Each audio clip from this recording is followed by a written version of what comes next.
in the world. You gotta be careful in the world. Be careful in the world. Hey guys, and welcome to Josie Nectar, where we talk about some geek stuff, some black stuff, some health stuff, and anything else that we think is pretty cool. And today we saw the Black Panther. We're going to be doing the review about it. This is my husband, Johnny. Say hi, babe. Hello. And,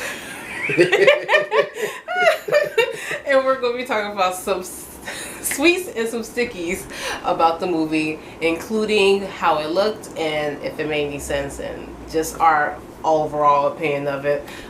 Just let you know, this is a spoiler alert. If you do not like spoilers, you might want to stop watching this video, and if you don't care, then continue to play it, and if you leave, like it before you go. Alright, so we're going to start with the how it looks, the scenery. Let's see, to me it was really beautiful.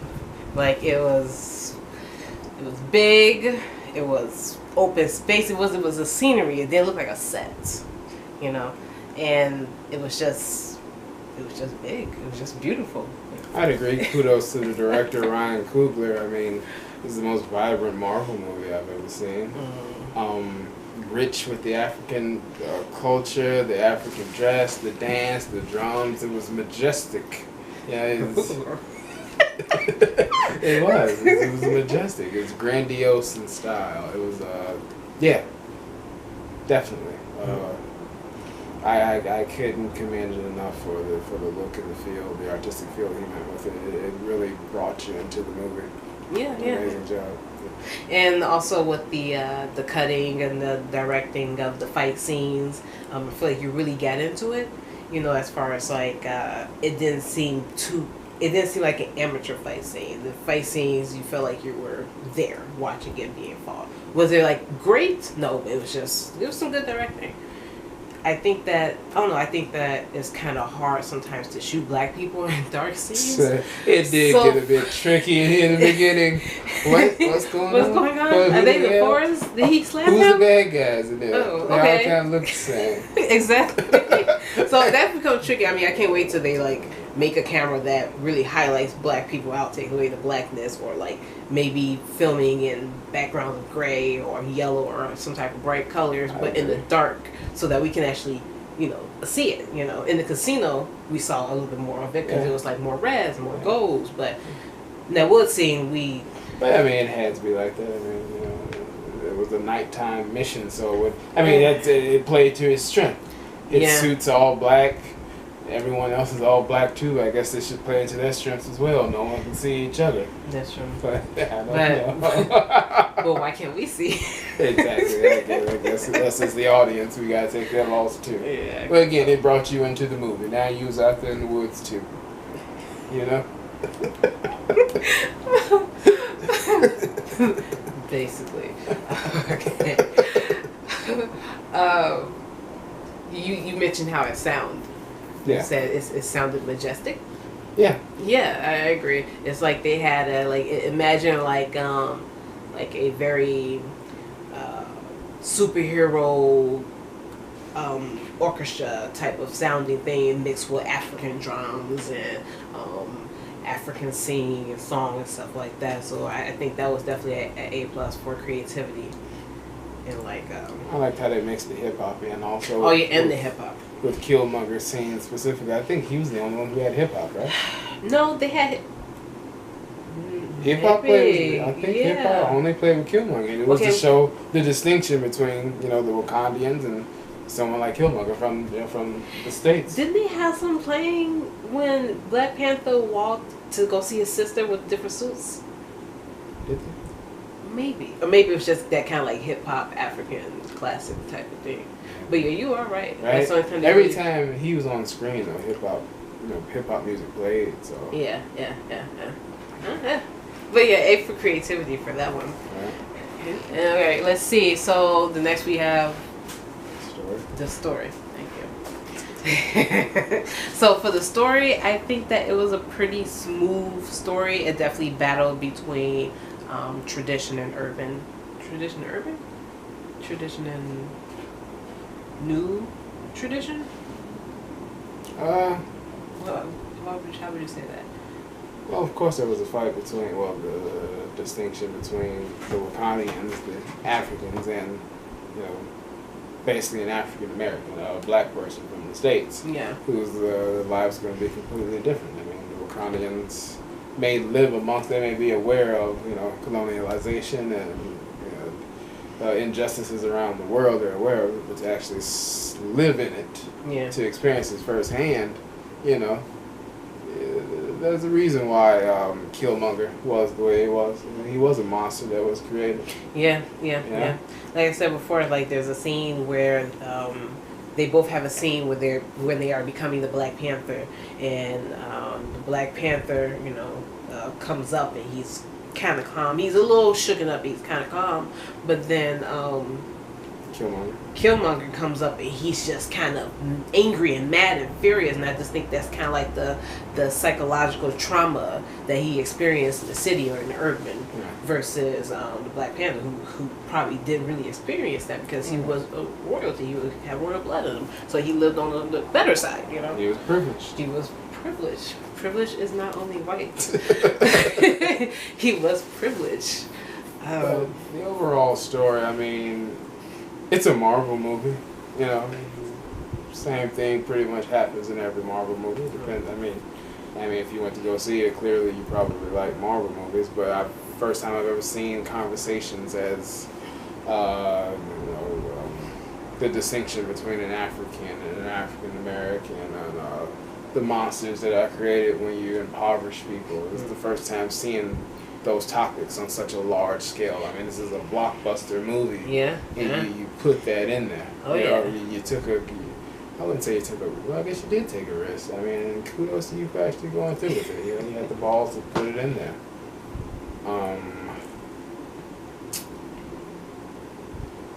It doesn't really tie into Infinity War, which was a bit of a disappointment for me. I'm kind of amped for Infinity War, but why think it doesn't tie? There's nothing. I don't think anything that happened in that movie will have any impact on Infinity War. Well, I mean, if they lost, then it would have. Yeah. So, I mean, I guess maybe that's the big impact. That's if they would have lost. Yeah. But I mean, the fact that they have that vibranium. I can't speak. Vibranium is their whole shindig, right? Like, that's the reason why they matter. Yeah. But I don't know, I guess there was no lead into Infinity War. I'm just pretty hyped for Infinity War. Just the ending. I agree with you though. It definitely shows the African American. I also liked how they have this vibranium, and it's almost like when the white people or the colonizers came over and took what they have and spread it to the world. Kind of, it's it kind of reflected the same thing.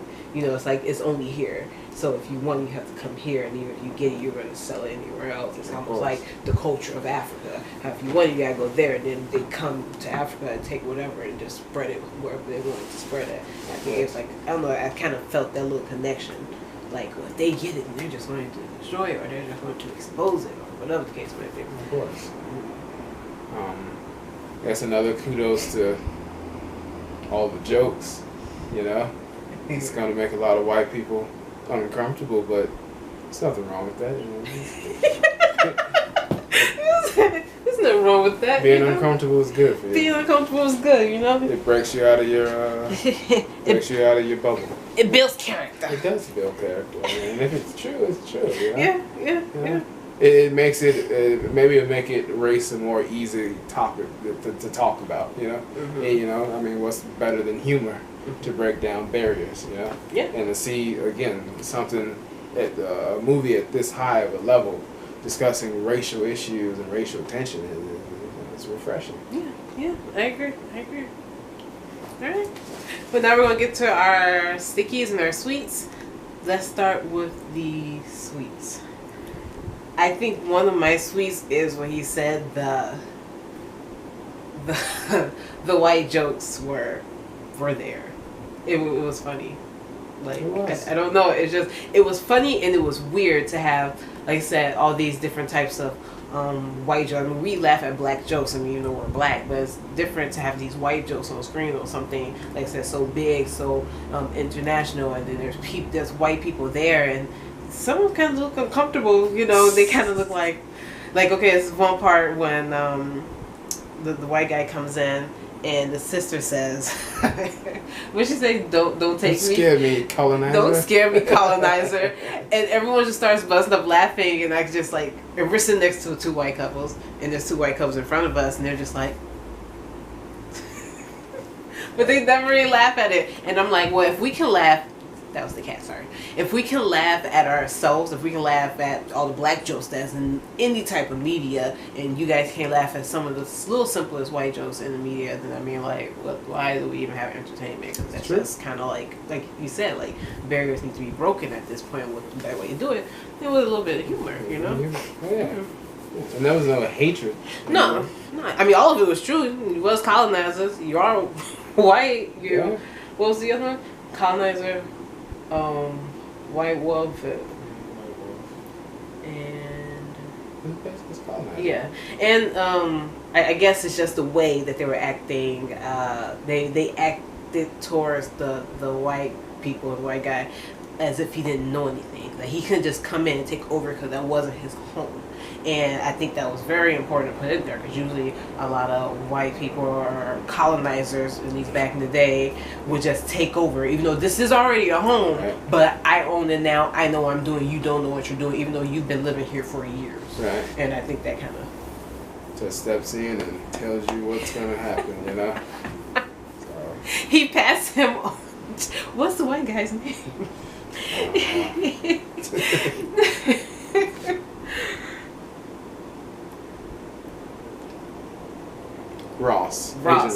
Agent Ross. Pats Black Panther. Pats T'Challa. I was just thinking about T'Challa on the shoulder like this, and I want to call her Michonne because I know she's from Walking Dead. I want to call her Michonne, but her name is Ayuki. Okie. And Okie is looking like, well, don't pat him on the shoulder. And first, it's like, ha ha ha ha, whatever. But then it's like, hell, if he was the president, if he was fucking ruler of Korea or whatever the case might be, you wouldn't just be touching this man for no reason. Like, respect his place in his life and his royalty. Like, like. I think it's because they saw him as just farmers, though. He saw him in a third world country, so he didn't respect the country itself anyway. Yeah, but I mean, even if you don't respect the country itself, like, respect their placement where they are, though. Yeah. Like, if even if he's like the poorest king over there, he's still a king. Treat him as such. Yeah, Okay, well, that was one of my pros. What's one of your pros? Just the whiteness of it. Sweet for me. I like the fact that Michael B. Jordan's Killmonger was authentic. I don't want to say authentically black, but I've met black people like that. I've met tons of black people like that. Relatable black. It's relatable black, really. Okay. I don't want to say authentic black because that's insulting. There's no such thing, but they didn't water him down. Yeah. Yeah. They did not water him down, and that was a big surprise for this movie. I didn't know what to expect, really, but I tell you, we got somebody from the hood, we got a dude from the hood. Yeah, man. we got somebody with experiences. Exactly. Yeah. Another sweets for me is that the Wakanda army is all women. Like, and it's not just like women who just have sticks. No, like you have to beat you have to beat them up in order for you to win. Like, they not afraid to take a hit. It's like, and they were awesome. Another sweet for me would be the sister. The sister was amazing.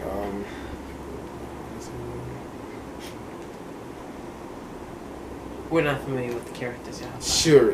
Shuri, yeah, she was awesome. Yeah. She acted as you know the sister. Like, you know her. I mean, she's not that smart and creating, genius stuff, but you know the sister. That's what I liked about it.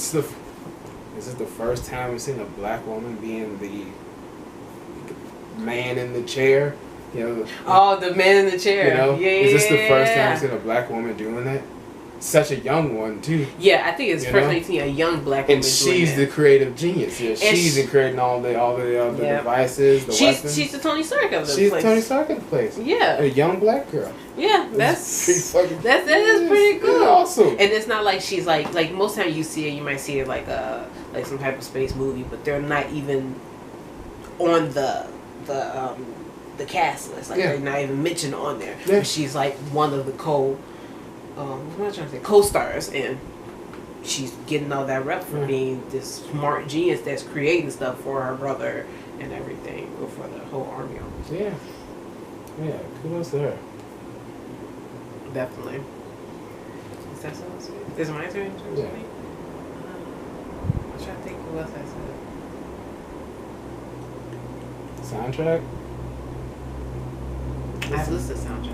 Well, I feel like I can barely within the music, within the movie, but yeah. even within the movie. I mean, I enjoyed the sound, I enjoyed the African drums and stuff like that, but I don't know, no song really stood out to me. Yeah. You know. Yeah, we haven't been listening to any of the songs or any of the music that come on the radio. We know Kendrick and Weeknd have a song out, but we haven't really been listening to it. We haven't even seen really any trailers for Black Panther. Like we're going to see it. We're going to see it. Trailer for what? Right. Who needs a trailer? We haven't seen a trailer for Infinity Wars. For what? We're going to see it. Why ruin so much of the movie? Trailers now show so much of the content that you already know what's going to happen, or you're expecting for this part to happen, or whatever. So yeah, I think that's all for the pros. Sweet. Great supporting cast. Yes. Everyone that got screen time mattered. Yeah. Everyone got equal screen time, and then everyone got mattered. screen time. Yeah. That's true. Yeah. Another sweet Angela Bassett. Angela Bassett, when is she not a sweet? I mean, you know, she's like what, 60? Is she 60? Jesus. I thought she was like 55. I don't know. No, she was like 60. But like, yeah, when is Angela Bassett never a sweet? Like, she's just vampire. She is awesome. She's 59. She's 59. Alright guys, sorry. Battery died. We ate, went to sleep. But we're here again. Angela Bassett. She does not age. At all. Anything with her is a sweet. Definitely. She's a vampire. And vampires are associated with blood, which is, I guess, sweet to vampires. So, yeah, it's a sweet.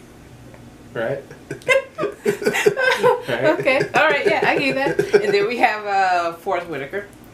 He's so important that his name in Black Panther doesn't even pop up. Yeah, you do a quick Google search of, I think it's not M'Baki. M'Baki is Daniel Kaluuya. I don't even remember his name from Black Panther, but Google doesn't either. It's Right, Google Forrest doesn't Whitaker. either. It just says Forrest You know Whitaker. who he is. It's Yeah. Forrest Whitaker. It's Forrest Whitaker. Alright, then lastly, we're going to get to our stickies. My sticky is that I did not know that Michael B. Jordan couldn't act. I felt this way ever since I saw him in The Wire. I mean, I followed his career and I like Michael B. Jordan, but he's never been a strong actor. I didn't know. Can't. I'll rewatch Fruitvale Station to see, just to ensure, but other than that, And we have to watch Creed. then we have to watch Creed, but you haven't But seen. according to I have to see though. You haven't seen Rocky, so you shouldn't watch Creed. But Chronicle didn't make an impact. What else was he in? Chronicle, Fruitvale Station. Exactly. Yeah, but Michael B. Jordan. Yeah. Now, I've read a few comments of people saying that possibly being a villain isn't his role. Okay, I can see that. Do you I think can see that's that. it? Yeah, I can see being the villain was kind of like he looks too humble. You know, maybe that's it. He just looks kind of like laid back. He needs a laid back role. You know, like. Because did Killmonger at any time in the movie, did he intimidate you? No. Exactly. No. Except when he took off his shirt. And then, because he beat Chadwick's butt. But, I mean, even in that, I mean, did it intimidate you? I mean, even if you go off their builds, right? Michael B. Jordan, Killmonger, is more of a bodybuilder type, big and kind of slow, while Chadwick, T'Challa, looks again acrobatic, limber, agile. He should have been able to kick Killmonger's ass, you know. Yeah, I guess so. He should have. But he didn't have so much of like resources around him. They were just in the water. Granted, I would say Killmonger's anger is ultimately why he won. Just like a crazy person has, it's more stronger once they're like, you know. Yeah. T'Challa was not pissed off. He wasn't. He had nothing to be pissed off about. Really. Yeah, that's true. That's true. But again, I like the character of Killmonger, but I think it says more about the writing. Yeah. Yeah. Yeah. Hell, I honestly wish he was in the movie more. And that's just based purely off the writing, not Michael B. Jordan's credibility as an actor, because I don't think he has it. But you know, I'll go back and rewatch some of his stuff just to make sure. But yeah, and Michael B. Jordan didn't make the movie bad. He didn't take away from the movie. Not at all. But I mean, the writing definitely, when you can appreciate someone's character, even though the person who's acting it is not a great actor or actress, then you know that writer has done this job. Yeah. You know, so I mean, like I said, it's still believable. You still like the character, but. And I guess funny enough, a second sticky I would have is that Killmonger wasn't in the story enough. Oh, okay. Yeah, you know? yeah, okay. What he had, maybe 15 minutes overall? He didn't have he didn't have that much. He didn't have that much. I mean... Yeah, he had maybe like 3 or 4 of him. Right, you see the art scene disappear, then he comes back in like, 45 minutes into the movie? Yeah. Yeah. You know? Yeah, that's true. That's another sticky for me. And then when I say sticky, these aren't like that bad, you know? They're that bad. The movie was good. It just was something I would prefer to see. Okay. Yeah. But I wish Claw was in the movie more. Andy Serkis was amazing. He's very charismatic as the villain. Very entertaining on screen. Mm-hmm. I don't know how Smeagol got that buff. Yeah. But... you know, he plays Smeagol. If you guys didn't know, but he just got big. Smeagol just got big, man. You know, it's awesome. Yeah, basically, yeah. Yeah, I give you that. Other than that, though, man, there's nothing wrong with the movie. Yeah. All right. So, out of 5, what do you think? 4 out of 5, easily. Yeah, I think so. I mean, it was a good movie and a good Marvel movie. Would I say that it was great? Where everything was kind of in place and, you know, just awesomely great. No? Was it bad? No. Was it okay? No. Right. You know? Right. It was good. You're still passing the class with flying colors. Basically. You're just not passing the class unbelievably. Yeah, you're not excelling, but... There you go. You know, you're not going above and beyond, but it's definitely a good movie. Yeah. Yeah. Out of the Marvel movies so far, where would you rank it? It's a lot of movies, Jess, but... I know, right? Hey. Out of all of the Marvel movies so far... Well, what's your least favorite Marvel movie? You already know what's my least favorite Marvel. Thor 1 or Thor 2? Thor 1. Thor 1. Thor 2, you can't... Loki's in there. I mean, like, how can you? Like, he's in there for a while. How can you not like him? As a villain and as, you know, the actor. But, Black Panther's definitely number 2. Oh, wow. Number 2 to what? I'm not sure. Number 2 to what? I'm not sure. Wow. Because but a high number 2. I mean, it can't be a 1 because it missed something. I didn't leave the show obsessed with it. Yeah. You know, I left the show really enjoying it, really proud of, really respecting the work, but I didn't leave the show obsessing with it, which lets me know there's something else that was missing. Something that I left the show obsessing about maybe. Dang, I'm trying to think of all the Marvel movies. Jeez Louise. Civil War and Ant-Man. Oh, wow. I know I obsessed about those 2 for a little bit. Oh, wow. Definitely Civil War. Yeah. Because that hit the heart. What about you?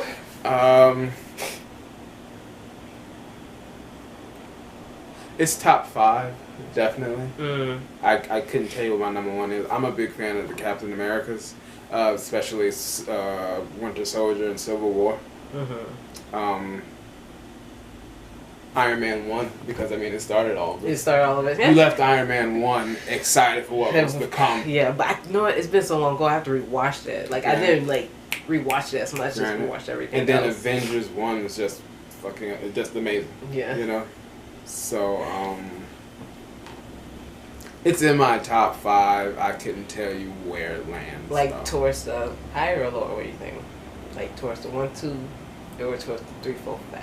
I mean, towards 1, 2, 3, or the 4, 5s. Honestly, it might be right there in the middle of 3. Yeah. It's not a better movie than Winter Soldier or Civil War. Mm.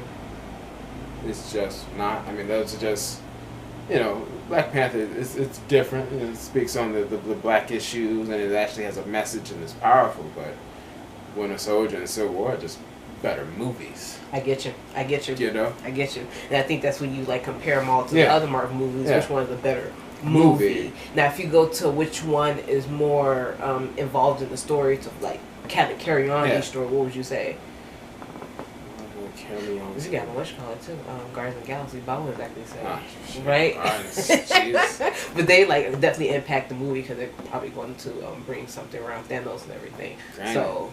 I did leave Guardians of the Galaxy kind of obsessed, like, wow. Yeah. And with Guardians, I mean, you didn't expect it to be that good of a movie. Nah, you didn't. I mean, after seeing Suicide Squad, any other type of like collaborative movie, you're just like, oh god, about superheroes that you probably don't know too much about. Yeah, Suicide Squad. It's a whole nother topic. Oh yeah. But I still say Black Panther makes my top 5, but it's not the best Marvel movie that's been made, no. Okay. Cool. So 4 out of 5, guys. I hope you enjoyed this video of us rambling and just talking about Black Panther. If you like it. If you don't, just subscribe, and hopefully I have a video that you actually do like. Until then, see you guys. Bye. Careful in the world. You gotta be careful in the world. Careful in the world.